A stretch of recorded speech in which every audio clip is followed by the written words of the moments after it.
जिन्हें रत्नत्रय का आबा सादा पता नहीं होता है, वे मोक्ष मार्गी, मोक्ष पथ के अनुगामी साधुओं से आकर के पूछते हैं, गुरुदेव आपका रत्नत्रय कैसा है? यदि प्रति प्रश्न करते हुए गुरुदेव पूछ ले कि बेटा रत्नत्रय का मतलब क्या है, तो सामने वाला यही कहेगा, गुरुदेव ये तो आप जानो, मुझे तो सिखाया गया कि गुरुदेव से स्वास्थ्य कैसा है ऐसा ना पूछ करके रत्नत्रय कैसा है ऐसा पूछना चाहिए, इसलिए मैंने पूछ लिया, बाकी डिटेल में आप और किसी से पूछना। ये सच्चाई है। जो हम पूछ रहे हैं या जिन शब्दों का उपयोग हम कर रहे हैं, उन शब्दों का अर्थ भावार्थ के रूप में आए, इतना तो होना चाहिए। शब्दार्थ के रूप में भले ना आ पाए, लेकिन भावार्थ तो उसका ज्ञात होना चाहिए। तो इसका जवाब सिर्फ इतना ही है। आचार्य उमा स्वामी जी महाराज तत्वास सूत्र का शुभारंभ इसी जवाब को देते हुए करते हैं, सम्यक दर्शन ज्ञान चारित्राणि मोक्ष मार्ग। सम्यक दर्शन, सम्यक ज्ञान, सम्यक चारित्र ही मोक्ष मार्ग है। तो जो मोक्ष मार्ग है वही रत्नत्रय है, वही और इस रत्नत्रय को धारण करना कंपलसरी है। ग्रस्त अवस्था में भी एक देश रूप से रत्नत्रय का धारण किया जा सकता है और साधु अवस्था में तो धारण किया ही जाता है। सबसे पहले सम्यक दर्शन को पाने का पुरुषार्थ हमारे द्वारा अहर्निश होना चाहिए, क्योंकि सम्यक दर्शन एक ऐसा रत्न है जिसे पा लेने के बाद ज्ञान का रत्न साथ में प्राप्त होता है। जैसे अपने माल को बेचने के लिए जो लोग सेल लगाते हैं, वो लिख देते हैं एक के साथ एक फ्री, एक के साथ एक फ्री। ठीक सम्यक ज्ञान के साथ भी ऐसी ही स्थिति है। जो सम्यक दर्शन की रत्न को प्राप्त करता है, उसे उसी के साथ साथ तत्क्षण उसी समय में उसी काल में सम्यक ज्ञान का एक रत्न और दे दिया जाता है।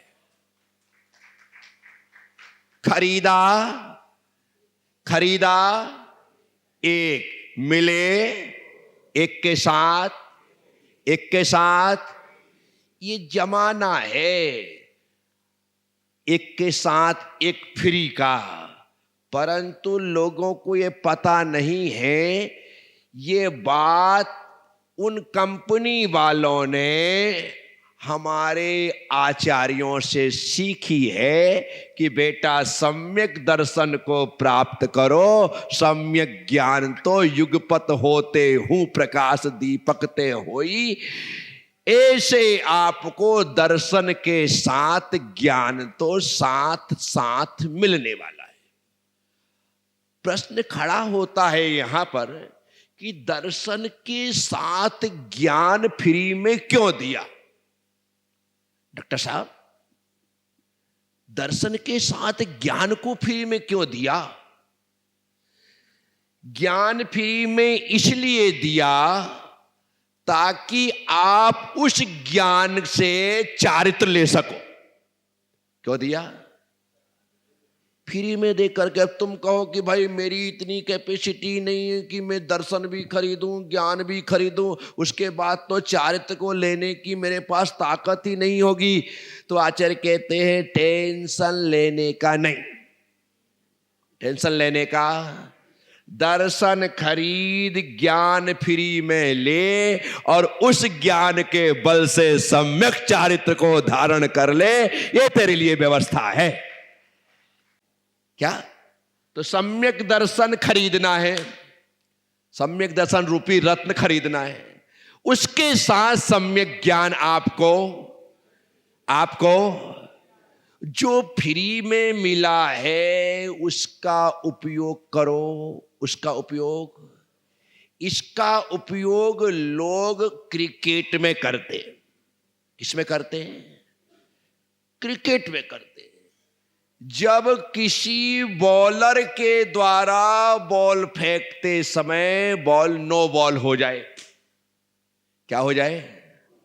नो बॉल हो जाए, तो वर्तमान के नियमों में नो बॉल के बाद अगली बॉल फ्री हिट होती है। क्या होती है? अगले बॉल फ्री हिट होती है। और फ्री हिट का सबसे बड़ा मजा यही है कि उसमें सिर्फ रन आउट होते हैं, बाकी कोई आउट नहीं हो सकते। कैच भी पकड़ सकते हो, कोई आउट नहीं माना जाएगा। बस बॉल रोक ली आपने, आपका सिक्स नहीं गया, बस यहीं पर हो गया, लेकिन आउट नहीं माना जाता। और वहां पर बिल्कुल पुछल्ला खड़ा हो नो बॉल में, लास्ट वाला बॉलर जिसको कि बराबर बैट पकड़ना भी नहीं आता है, उसको मालूम है ये फ्री हिट है। उसे क्या मालूम है? क्या है? कैसा भी बल्ला घुमाओ, कैसा भी बल्ला लग गई तो लाख की, अन्यथा गया क्या? वो फ्री हिट थी। क्या थी? Free hit. तो ये जो सम्यक ज्ञान आपको फ्री में मिला है, समझदार वही सम्यक ज्ञानी है जो उस फ्री के सम्यक ज्ञान से हिट लगाते हुए सम्यक चारित्र को स्वीकार कर लेता है और चारित्र से संपन्न हो जाता है, अर्थात रत्नत्रय से युक्त हो जाता है। ये अवसर मिला है। कुछ लोग फ्री हिट को भी डॉट बॉल में खेल जाते हैं। कुछ लोग धीरे से टुक करके एक रन बना करके संतुष्ट हो जाते हैं। फ्री हिट का उपयोग चौके और छक्के में हो तो ही उसका मजा है। फ्री में मिले ज्ञान, सम्यक ज्ञान का उपयोग चारित्र को ग्रहण करने में हो तो ही अच्छा है, अन्यथा उसका मतलब क्या रहा? तो बात रत्नत्रय की है। सम्यक दर्शन, सम्यक ज्ञान, सम्यक चारित्र, यही रत्नत्रय। और इसे धारण करना है, इसे ग्रहण करना है, और इसे पाने के लिए जी जान सब कुछ लगा दो। क्या? इसे पाने के लिए तुम्हें बाजार में कोई चीज पसंद आ जाए, कोई चीज पसंद आ जाए, तो आपका पूरा प्रयास रहता है कि वह चीज मुझे लेना ही है। कोई जमीन, कोई जायदाद, कोई दुकान, कोई मकान, कोई फार्म हाउस, कोई कोठी, कोई स्थान आपको पसंद आ गया तो आप उसे लेने का पूरा प्रयास करते हैं। क्या करते हैं? पूरा प्रयास करते हैं। बस जिस दिन तुम्हें रत्नत्रय पसंद आ जाएगा, जिस दिन पसंद आएगा, उस दिन आप उसे पाने का 100% प्रयास करोगे कि कुछ भी हो जाए मैं तो रत्नत्रय को धारण करके। अभी तुम्हें पसंद नहीं आ रहा है, अभी तुम्हें पसंद, अभी उसे ग्रहण करने की कोई इच्छा नहीं हो रही है कि मैं इसे ग्रहण करूं। जिस दिन तुम्हारे दिल और दिमाग में ये बात घर कर जाएगी कि तुम्हें रत्नत्रय ग्रहण करना है, फिर देखना क्या होता है। आप ग्रहण करके रहोगे, अभी तुम्हारा लेने का मन ही नहीं हो रहा है, इसलिए तुम ले नहीं पा रहे हो। जिस दिन लेने का मन हो जाए फिर देखो, कोई भी नियम कठिन नहीं होते। हमारा कठिन मन उन नियमों को कठिन बना देता है, और मेरे सरल मन ने उन बड़े बड़े कठिन कठिन नियमों को भी सरल बना रखा है। इसलिए मन को सरल बनाओ, सारे नियम धर्म सरल हो जाएंगे। सारे नियम धर्म। तुमने अपने मन को इतना जटिल, इतना कठिन बना रखा है कि उसके लिए धर्म करना, आचरण करना, व्रत नियम को ग्रहण करना बहुत कठिन है। और मन सरल होता है साधु संतों के पास। कहां होता है? एक दिन आप साधु के पास जाओ, फिर दूसरे दिन जाने का मन करेगा, फिर तुम बार बार जाने लगोगे तो तुम्हारा मन उन्हें सुन करके उन्हें मानने लगेगा। फिर जब वे कहेंगे कि तुम्हें इन चीजों को छोड़ना है, तो तुम बिना नुकुर किए उन पदार्थों को छोड़ दोगे। क्यों? क्योंकि साधुओं के पास आकर के आपका मन साधु हो गया। क्या हो गया? साधु का मतलब होता सरल। साधु का मतलब डिक्शनरी में आप देखना, साधु मतलब सरल है। क्या? तो आपका मन साधु हो गया। मेरा मन भी साधु है, मेरा तन भी साधु है, मेरे वचन भी साधु है, मेरा जीवन साधु है, लेकिन तुमने साधुओं की शरण को स्वीकार किया है, इस कारण से तुम्हारा मन साधु हो गया है। अब तुम्हारे लिए कोई नियम कठिन नहीं है। कल तक तुम जिस रात्रि भोजन को छोड़ने में घबराते थे, मन के साधु हो जाने से तुमने कहा गुरुदेव लिया नियम, आज से 4 महीने का त्याग, आज से साल भर का त्याग। क्या हुआ? मन साधु हुआ तब लिया। कब लिया? जिसका मन साधु नहीं होता है विमल जी, वो चौके से बाहर निकल जाते नहीं भाई। तो मन साधु हो गया, मन सरल हो गया, तो उसने सरलता से नियम ग्रहण कर लिया। और जिसका मन साधु नहीं हो पाया, उसने नजरें झुकाई, गर्दन झुकाया, यहां वहां देखा और चुपचाप बाहर। मन का सरल होना, मन का साधु होना बहुत जरूरी है। तो गृहस्थ जीवन में मन को साधु बनाना है।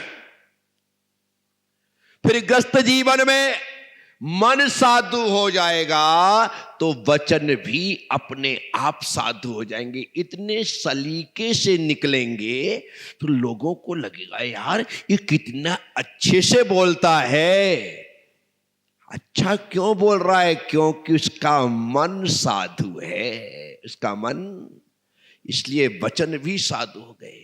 तो गृहस्थ जीवन में साधुओं की संगत करते हुए मन और वचन को साधु बनाया जा सकता है। और जब तुम्हारा मन और वचन साधु हो जाएंगे तो एक दिन ऐसा आएगा ये तन और ये जीवन भी साधु बनने को तैयार हो जाएगा, तैयार हो जाएगा। तो साथियों, आप सबसे कहता हूं, रत्नत्रय को धारण करो, सम्यक दर्शन को धारण करो, उसे धारण करने का पुरुषार्थ करो। आचार्य उमा स्वामी जी महाराज तत्वार्थ सूत्र जी के दूसरे ही सूत्र में कहते हैं तत्वार्थ सद्धानम सम्यक दर्शनम। जो तत्वों का अर्थ रूप सद्धान है उसी का नाम सम्यक दर्शन है। अब देखो, तत्वों पर सद्धान का नाम सम्यक दर्शन, और लोगों को 7 तत्वों के नाम ही याद नहीं है। जिनको 7 तत्वों के नाम याद नहीं है वो सद्धान क्या खाक करेगा, क्या करेगा? 7 तत्व के नाम याद नहीं है वो क्या सद्धान करेगा? जब 7 तत्व के नाम याद होगा और याद होने के पश्चात उसका अर्थ ही नहीं जानता तो क्या खाक सद्धान करेगा? इसलिए आचार्य के तत्वार्थ क्या कहा है? तत्वार्थ सद्धानम। तत्व सद्धानम नहीं है, तत्वार्थ सद्धानम। कुछ अर्थबोध होना चाहिए, भावबोध होना चाहिए। शब्द बोध से काम नहीं चलता है। शब्दों के तो आप जादूगर है, लेकिन भावों में शून्यता है साथियों। तो 7 तत्व को समझिए। जो आत्मा का असली स्वभाव है ना, उसे कर्म प्रकट नहीं होने देते। इसलिए कर्म की जो डेफिनेशन है वो यही है कि जो आत्मा के असली स्वभाव को प्रकट ना होने दे उसे कर्म कहते हैं, और वस्तु का जो सही स्वभाव है उसका नाम तत्व है। उसका नाम तत्व है। तत्व शब्द 2 अक्षरों से बना है, तत् और त्वा। तत् और त्वा। तत् मतलब वही, त्वा मतलब भाव, त्वा प्रत्यय है। त्वा प्रत्यय। तो जो जैसा है उसे वैसा ही जानना, यह तत्व है। तत्व 7 है: जीव, अजीव, आश्रव, बंध, संवर, निजरा और मोक्ष। कितने तत्व हैं? सम्यक दर्शन चाहिए तो 7 तत्वों को गहराई से जानिए। वस्तु स्वरूप विचार खुशी से सब दुख संकट, वस्तु स्वरूप का यदि आपने चिंतन कर लिया तो खुशी खुशी आप सभी दुखों को, संकटों को सहन कर सकेंगे। अकंपनाचार आदि 700 मुनिराजों को घेर करके आग लगा दी गई। आग में रक्त, मांस, चर्म आदि डाल करके उसे विषाक्त बना दिया गया, जिसके धूम्र से सभी साधुओं के दम घुटने लगे, गले रुंधने लगे, आंखें रक्त को हासिल हो गई, ऐसी स्थिति हो गई। लेकिन धन्य वह अकंपनाचार्य का संग कि एक भी शिष्य अपने गुरु के नाम को कलंकित करने वाला नहीं था। जैसे गुरु का नाम अकंप था, सारे के सारे 700 शिष्य गुरु के नाम को सार्थक करते हुए अकंप बैठे रहे। आखिर कैसे उन्होंने वस्तु स्वरूप को जान लिया। अभिनंदन सागर आदि 500 मुनिराजों को दंडक राजा ने घानी में पेल करके खून की नदियां बहा दी, लेकिन एक भी साधु का आनंद कम हुआ हो, क्योंकि उनके गुरु ही अभिनंदन थे। 500 के 5 मुनिराज आनंद में लीन थे, इसलिए घानी में पेरे जाने के बाद भी किसी ने उफ नहीं की। सुकमाल मुनिराज, जिनके पैर श्यालनी अपने बच्चों के साथ 3 दिन तक खाती रही, लेकिन बेसुकमाल जिन्हें बिस्तर में सरसों का दाना चुभता था, उन्हें श्यालनी के दांत नहीं चुभे। सरसों का दाना चुभता था उन्हें श्यालिनी के दांत नहीं चुभे, जिन्हें दीपक के प्रकाश से आंखों में आंसू आ जाते थे, उन्हें ये सब भीषण उपसर्ग भी कष्ट का कारण नहीं बना। विचार करना, जिन्होंने वस्तु स्वरूप को जान लिया, उन्हें रंच मात्र भी बाह्य उपसर्गों का असर नहीं होता। फिर गज कुमार मुनिराज, जिनके सिर पर आग लगा दी गई, सिगड़ी जला दी गई, सिर खोलने लगा लेकिन वे नहीं खोले, एकदम विशुद्ध परिणामों के साथ, समता परिणामों के साथ उस उपसर्ग को सहन कर रहे हैं। सिर खोल रहा है, खून खोल रहा है, लेकिन उनके भीतर रंच मात्र भी अपने विरोधी के प्रति, उपसर्गकर्ता के प्रति, अपने शत्रु के प्रति दुर्भावना नहीं आई। वे आत्म ध्यान में लीन हुए, अपने 4 घातिया कर्मों को नष्ट किया और केवल ज्ञान प्राप्त कर लिया। यह है वस्तु स्वरूप का चिंतन। तब हो सकता है अभी हमें तत्व का ज्ञान ही नहीं है, तो चिंतन क्या खाक करोगे, कैसे करोगे? चिंतन तो तभी होगा जब ज्ञान होगा। गाय जुगाली तभी करती है जब उसने खाया है। कब करती है? दिन भर खाया है तब जाकर के रात भर जुगाली करती है। दिन भर शास्त्रों का स्वाध्याय करने वाले साधु ही रात में तत्व का चिंतन करते हैं, और दूसरे तरीके से संभव नहीं है। मैं पढ़ूं बिल्कुल ना और कहूं मैं चिंतन कर लूं, तो भूखी गाय जुगाली नहीं करती, और शास्त्र का स्वाध्याय नहीं करने वाले साधु संत श्रावक श्राविकाएं चिंतन नहीं करते। चिंतन के लिए शास्त्र का भोजन जरूरी है, इसलिए आचार्यों ने ज्ञानामृतम भोजनम कहा है। क्या कहा है? ज्ञान रूपी अमृत का भोजन जो करते हैं वे ही क्या, वे ही चिंतन की जुगाली करते। ऐसे थोड़ी जुगाली हो जाएगी साथियों। सप्त तत्व का चिंतन, तो 7 तत्व है। जीव राजा है, जीव जीव बोलो, जीव राजा है।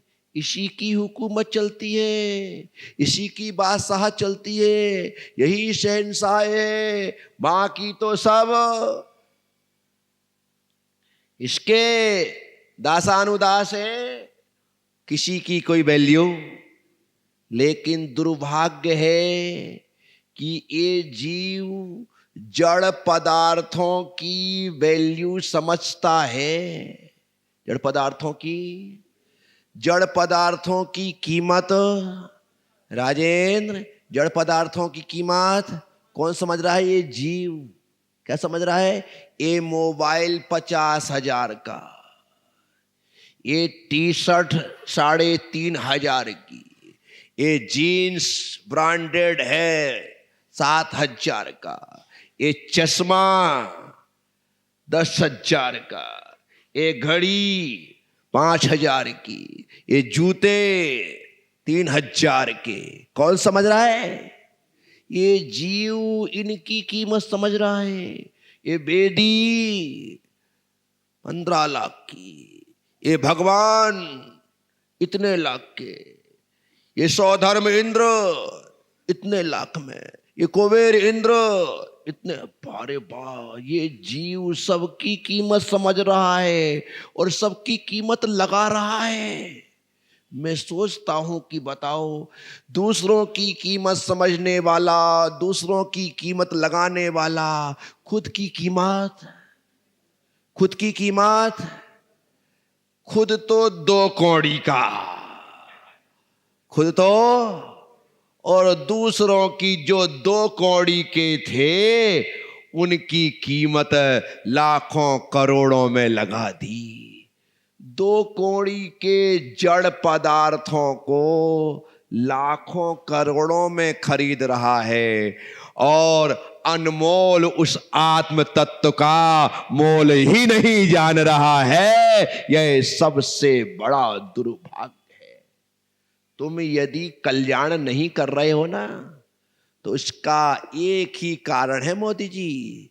मैं तुमसे कितना भी कहता रहूं, तुम्हारे कान में जूं रेंगने वाली, तुम यहीं पर रहने वाले हो, सब साधुओं को लाने और छोड़ने वाले हो, यहीं पर माइक में खड़े होकर के करने, यही जिंदगी भर करने वाले हो, और एक दिन कब हमारी आखिरी श्वास आ जाएगी कोई भरोसा।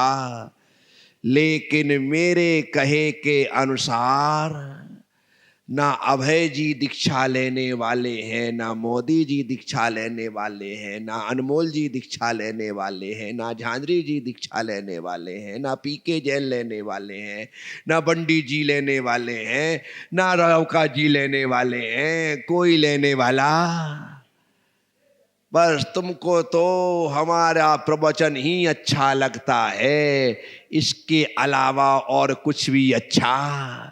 जिस दिन में अच्छा लगूंगा ना, उस दिन कहोगे गुरुदेव आई लव यू। क्या कहोगे? मैं आपको बहुत प्यार करता हूं। और प्यार करने वाले भाग के शादी कर लेते हैं। क्या कर लेते हैं? मैंने अपने गुरुदेव से कहा आई लव यू और भाग करके मुनि बन गया। मेरे घर वाले देखते रह गए। इसलिए जब तक तुम मुझसे आई लव यू नहीं बोलोगे, तब तक तुम्हारी दीक्षा के कोई आसार दिखने वाले नहीं हैं। पहले प्रेम होना चाहिए। क्या होना चाहिए? उसके बाद इसको आने में देरी नहीं लगी। वो है ही नहीं ना। प्रवचन अच्छे लगते, अरे मजा आ गया गुरुदेव, कितनी सरल भाषा में समझा देते हो, तबीयत खुश हो गई। क्या बोला यार, ऐसा तो हमने सुना ही नहीं। क्या फायदा है? मैं सरल भाषा में बोलूं तो भी तुम्हें वही करना है, और मैं कठिन भाषा में बोलूं तो भी तुम्हें क्या फर्क पड़ता है? साथियों, सबसे तत्व का चिंतन तत्व ज्ञान के बाद ही प्रारंभ होता है। तत्व ज्ञान, तत्व चर्चा और फिर तत्व चिंतन, और उसके बाद हो जाएगा वह तत्ववेत्ता। क्या हो जाएगा? पर पहले तत्व ज्ञान तो करो। तो जीव राजा है, जीव राजा है, पर राजा अकेला कुछ नहीं कर सकता। साथ में रानी चाहिए, साथ में रानी चाहिए। तो ये अजीव जो है ये रानी है। क्या है? राजा कौन, रानी कौन? जीव राजा, अजीव रानी। ये राजा और रानी का जब समागम होता है तो आश्रव के बच्चे पैदा होते हैं। क्या होते हैं? इन दोनों की समागम से ही आश्रय हो रहा है, क्योंकि दोनों मिलते हैं तो राग द्वेष होता है, राग द्वेष होता है तो वहां पर आश्रय के बच्चे होंगे। और बच्चे हो गए हैं तो कोई पैदा होते ही गला दबा के थोड़ी मारता है। बच्चे पैदा किए हैं तो लालन पालन सब कुछ होता है। तो जो लालन पालन है ना, इसका नाम है बंध। इसका नाम क्या है? बंध। अब तुम बंध गए। बाप बेटे का रिश्ता है, बाप बेटा माँ का रिश्ता है, माँ बेटी का रिश्ता है। अब इनसे तुम बंध गए। अब इनको जरा सी तकलीफ होती है, आंसू तुम्हारी आंख में आते हैं। बंद हुआ है। क्या हुआ है?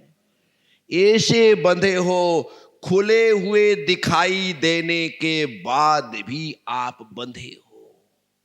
और वो बंध संसार का कारण है, वो बंध संसार का कारण।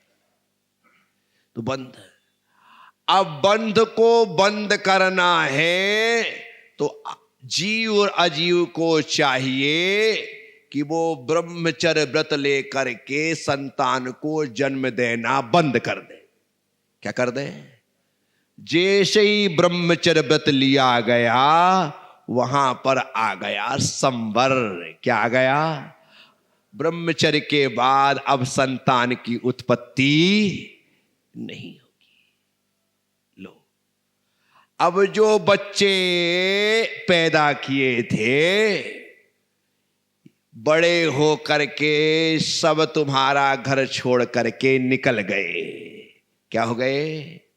एक पूना चला गया, एक बेंगलोर चला गया, एक गुड़गांव चला गया, सब चले गए।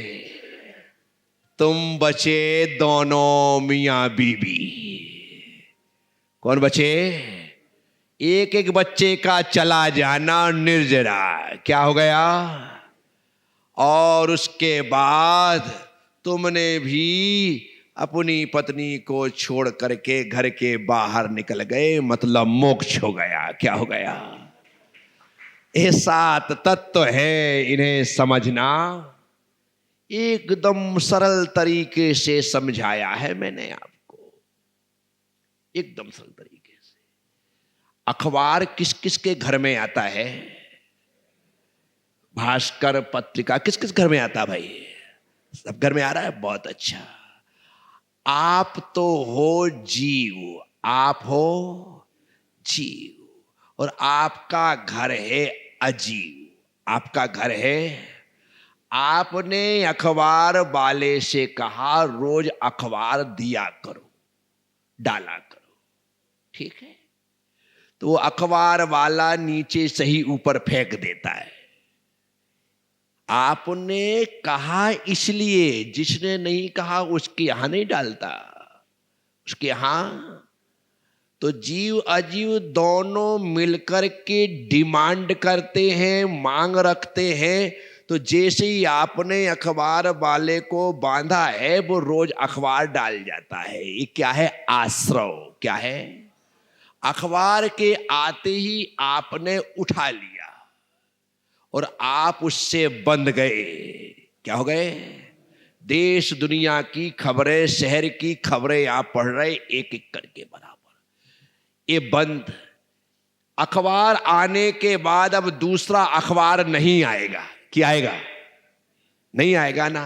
तो दूसरे अखबार का नहीं आना ये हो गया संवर। क्या हो गया? और एक एक पेज आप पढ़ते चले जा रहे हो, और जितने पेज पढ़ते चले जा रहे हो उतनी निजरा, और पूरे 16 पेज आपने पढ़ लिए और अखबार यूं रख दिया, हो गया मोक्ष। क्या हो गया? मोक्ष। रोज आपके सामने उदाहरण आते हैं। ऐसा कोई ज्ञेय तत्व नहीं है जिसमें 7 तत्व घटित ना होते हो। 7 तत्व घटित। आपकी पत्नी है जीव, आपकी पत्नी है, और जिसमें आटा मारना है वो परात है अजीव। आटे के डिब्बे से आटे का निकालना, पानी का निकालना, ये आश्रव। क्या हो गया?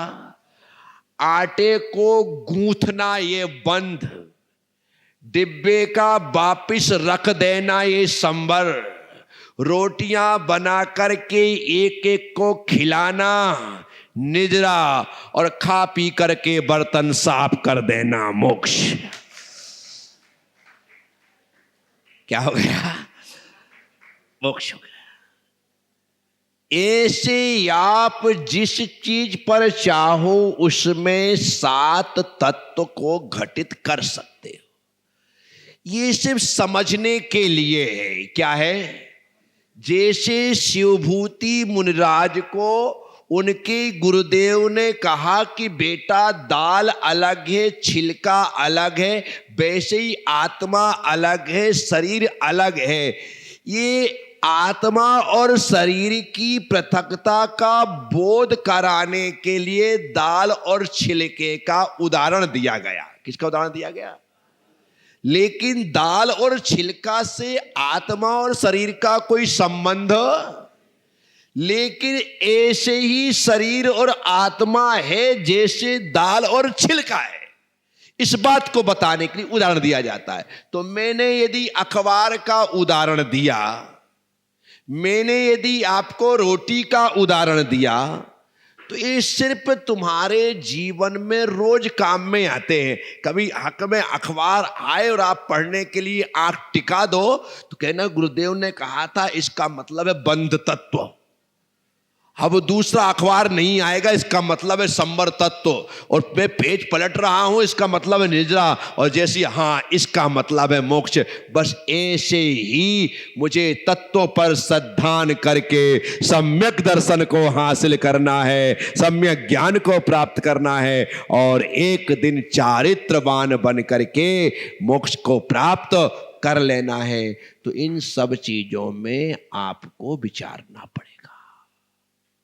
ठीक है, मैं जीव, ये मंदिर पूरा अजीव, आपका आना आश्रव, प्रवचन सुनने के लिए बैठना बंद, लोगों का आना बंद हो जाना संवर, टाइम हो जाने पर धीरे धीरे पीछे से लोगों का निकलना प्रारंभ हो जाना निजरा, 1 बजे मंदिर में ताला लग जाना। क्या हुआ? मंदिर एकदम खाली, झाड़ू पोछा होने के बाद व्यास मंदिर में ताला लगा देगा। अब भाई मंदिर 4:30-5 बजे खुलेगा, तब तक बाहर जाली से देख करके दर्शन करो, भीतर आने की परमिशन। बस ऐसा तत्व का बोध होना चाहिए, तभी सम्यक दर्शन प्राप्त हो गया। तो लोग कहते हैं कि गुरुदेव रत्नात्रय कैसा है? रत्नात्रय के बारे में ABCD का ज्ञान नहीं है और बड़ी बड़ी बातें करते। पहले रत्नात्रय को जानो, फिर पूछो कि रत्नात्रय कैसा है। जानते जानते कुछ नहीं और होशियारी दिखाते हो, ताकि दूसरे पर बड़ा इंप्रेशन पड़े कि अरे यार बड़ी बड़ी बातें पूछता है गुरुदेव, रत्नात्रय कैसा है। बेचारा पहली बार आने वाला व्यक्ति तो थोड़ा सोचता है कि इन्होंने क्या बोला है। कहता भैया आपने क्या पूछा? तो वो सिखाता, अरे पूछा कर रत्नात्रय कैसा होता है। उसको भी लगता है आज मैंने एक को ज्ञान दिया। शब्द का ज्ञान होना और उसके भाव को जानना, दोनों में सो मैनी डिफरेंस, बहुत अंतर है साथियों। तो आज मैंने आपसे जो बात की है वो तुम्हारे सम्यक दर्शन के लिए की है। तत्व को गहराई से जानो, समझो। जीव तत्व ही है, यही जीव तत्व अजीव से जुड़ा है, यही जीव तत्व आश्रय और बंध करता है, यही जीव तत्व संवर और निजरा करेगा, और वही जीव तत्व कर्म से मुक्त होकर के एक दिन मोक्ष पहुंचेगा। यही जीव पहुंचने वाला है, इसलिए अपनी कीमत समझो। मैं हमेशा कहता हूं, अपने आप को कमजोर कभी मत समझना। मेरे जैसा दुनिया में दूसरा नहीं है। मैं अपने आप में स्पेशल हूं। कैसा हूं? कैसा हूं? मैं दूसरे के जैसा बनना चाहता नहीं, मैं दूसरे के जैसा दिखना चाहता नहीं, क्योंकि मेरी जैसी सूरत शकल होगी मैं वैसा ही तो दिखूंगा। मैं जबरदस्ती नाटक नौटंकी करके दूसरे के जैसे बनने की चेष्टा नहीं करता हूं। हां, मैं ये जरूर मानता हूं कि मेरे जैसा दुनिया में कोई दूसरा, अनुपम नाम के इस देश में लाखों लोग होंगे, लेकिन डॉक्टर अनुपम जैसा कोई दूसरा अनुपम नहीं होगा, ये मेरी गारंटी है। एकदम निराला व्यक्ति है। गणित जैन सिद्धांत में किस प्रकार से उसके बारे में जिसका ज्ञान है वो एक ही अनुपम है, अब लोग कहें नहीं मेरा नाम भी अनुपम है। यार तेरा नाम अनुपम होगा, तू पैसे से डॉक्टर, तेरे नाम भी डॉक्टर अनुपम होगा, तू जाति से भी जैन होगा, लेकिन जो डॉक्टर अनुपम जैन है वैसा तू नहीं हो सकता। वो ये है तो यही है, दूसरा नहीं हो सकता। नाम से हो सकता है, जाति से हो सकता है, धर्म से हो सकता है, पद से हो सकता है, उपाधि से हो सकता है, एक से सब कुछ हो सकते हैं। जैसो जो नाम इनकी पत्नी का है वही तेरी पत्नी का हो सकता है। इनके 3 बच्चे तेरे भी 3 हो सकते हैं, लेकिन फिर भी तू डॉक्टर अनुपम जैन नहीं हो सकता। तो आप क्वालिटी वाले हैं, आपकी क्वालिटी एकदम अलग है। तो इसलिए सुबह से शाम तक में, जागने से उठने के, सोने के समय तक में अपने आप से कम 21 बार कहा करो कि दुनिया में मैं सर्वश्रेष्ठ हूं, मुझसे अच्छा कोई नहीं। अपने आप से कहा करो और आप अपने भीतर के सर्वश्रेष्ठ को प्रकट करना, खाली कहना नहीं। खाली पहले तो कहो कि मैं सर्वश्रेष्ठ हूं, उसके बाद अपने भीतर के सर्वश्रेष्ठ को प्रकट करो। आज आप कह रहे हो कि मैं सर्वश्रेष्ठ हूं, कल दुनिया कहेगी कि तुम सर्वश्रेष्ठ हो। उसके लिए पुरुषार्थ, प्रयास, प्रयत्न करने पड़ते हैं, तब जाकर के वह होगा। आप सब लोगों ने सुना है, अनुग्रहित हूं 7 तत्वों को अच्छे से समझ करके, रत्नत्रय को अच्छे से समझ करके ही किसी साधु से रत्नत्रय पूछना। उसके पहले तो नमोस्तु ही ठीक है, उसके पहले तो हाँ, क्योंकि तुम्हारे पूछने से मेरा रत्नत्रय ठीक नहीं होगा और तुम्हारे नहीं पूछने से मेरा रत्नत्रय खराब नहीं होगा। इसलिए मेरा तो जैसा है वैसा ही रहने वाला है, अपना ख्याल करो। ओम नमः। सबसे क्षमा, सबको क्षमा। जय गुरुदेव, जय महावीर।